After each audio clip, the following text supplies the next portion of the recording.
Hello friends, स्वागत है आपका हमारे यूट्यूब चैनल में।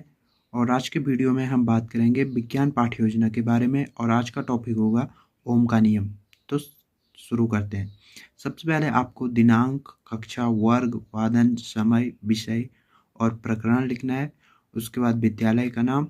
उसके बाद अगला पॉइंट है सामान्य उद्देश्य। तो पहला बिंदु है इसमें कि छात्रों की मानसिक तथा तार्किक शक्तियों का विकास करना। दूसरा है छात्र छात्राओं में वैज्ञानिक अभिवृत्ति का विकास करना। तीसरा बिंदु है छात्र छात्राओं को विज्ञान के नियमों एवं तथ्यों से अवगत कराना।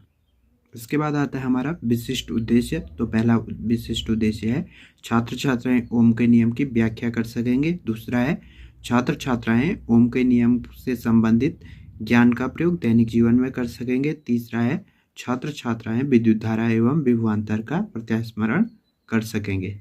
इसके बाद आता है आपका सहायक सामग्री, चौक, डस्टर, चार्ट आदि। इसके बाद अगला बिंदु है पूर्व ज्ञान। तो छात्र छात्राएं विद्युत धारा एवं विभवांतर के विषय में सामान्य जानकारी रखते हैं। इसके बाद अगला बिंदु है प्रस्तावना प्रश्न या इंट्रोडक्टरी क्वेश्चन। तो इसमें एक तरफ आपको लिखना है छात्र अध्यापक क्रिया, दूसरी तरफ लिखना है छात्र प्रतिक्रिया। तो पहला प्रश्न है हम घरों में प्रकाश किससे उत्पन्न करते हैं। तो उत्तर है हम घरों में प्रकाश मोमबत्ती या बल्ब से उत्पन्न करते हैं। दूसरा क्वेश्चन है बल्ब किस कारण से जलता है। तो उत्तर है बल्ब बिजली या विद्युत के कारण जलता है। तीसरा क्वेश्चन है विद्युत धारा किस कारण उत्पन्न होती है। तो इसका उत्तर है विद्युत धारा तारों के मध्य विभवांतर के कारण उत्पन्न होती है। तो चौथा और आखिरी क्वेश्चन है विद्युत धारा एवं विभवांतर के मध्य क्या संबंध होता है। तो इसे कहते हैं हम समस्यात्मक प्रश्न।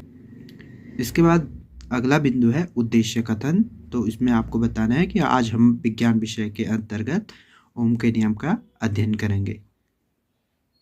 इसके बाद आता है प्रस्तुतिकरण। इसके लिए आपको पेज को 7 भागों में बांटना है या 7 कॉलम में बांटना है। पहले में आती है क्रम संख्या, दूसरे में शिक्षण बिंदु, तीसरे में अपेक्षित व्यवहार परिवर्तन, चौथे में छात्र अध्यापक क्रिया, उसके बाद आते हैं छात्र प्रतिक्रिया, इसके बाद वाले कॉलम में आएगा शिक्षण विधि और आखिरी कॉलम में आएगा मूल्यांकन।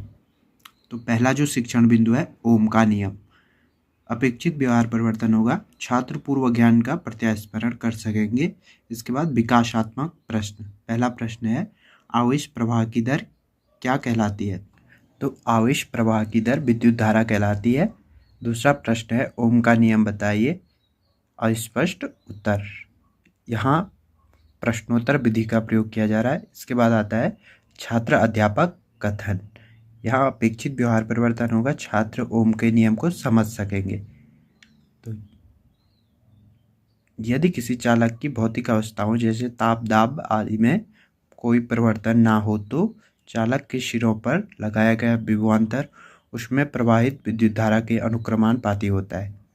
यदि किसी चालक के दो बिंदुओं के बीच का विभवांतर V वोल्ट हो तथा उसमें प्रवाहित विद्युत धारा I हो तो ओम के नियमानुसार V is proportional to I और V is equal to IR, जहाँ V विभवांतर, I विद्युत धारा, R प्रतिरोध।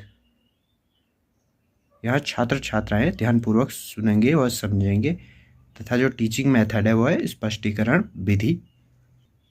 इसके बाद आखिरी बिंदु है मूल्यांकन। तो इसके लिए प्रश्न है ओम का नियम समझाइए।